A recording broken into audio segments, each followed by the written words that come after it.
ये लोकसभा नतीजे से पीड़ित बजट है। संजय जी देखोगे मेरी तरफ?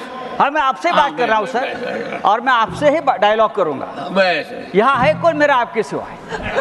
आप ही तो है। इसलिए मैं कहता हूँ कि ये सामान्य बजट नहीं है, ये नॉन बायोलॉजिकल बजट है। जैसे हमारे प्रधानमंत्री जी कहते कि मैं नॉन बायोलॉजिकल हूँ, इस तरह से ये नॉन बायोलॉजिकल बजट है। बजट पर हम चर्चा कर रहे हैं,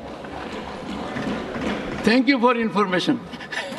लेकिन ये केंद्रीय बजट नहीं है, ये कुछ राज्यों का बजट है।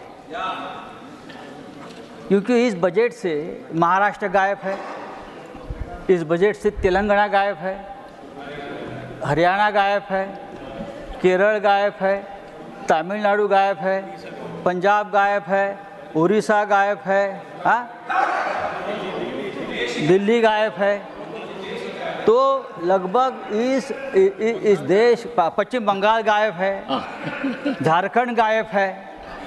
तो ऐसे बजट को हम केंद्रीय बजट, यूनियन बजट कैसे कह सकते हैं सर?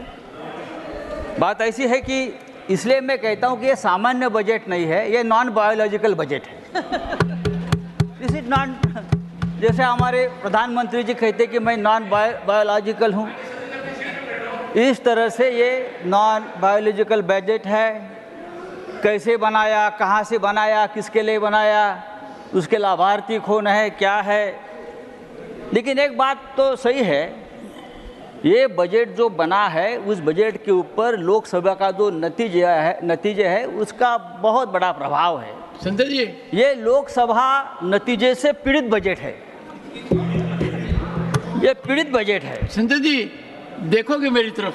हाँ, मैं आपसे बात कर रहा हूँ सर, और मैं आपसे ही डायलॉग करूंगा। बस यहाँ है कौन मेरा आपके सिवा है? आप ही तो है भगवान।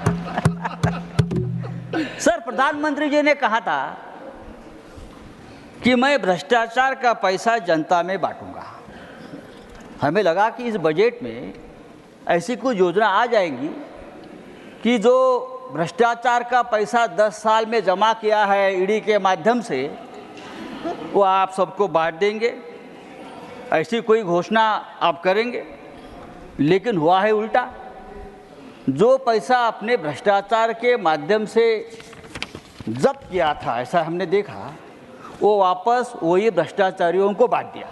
न्यूज नेशन अब व्हाट्सएप पर खबरों के ताजा अपडेट के लिए न्यूज नेशन के इस QR कोड को स्कैन करें।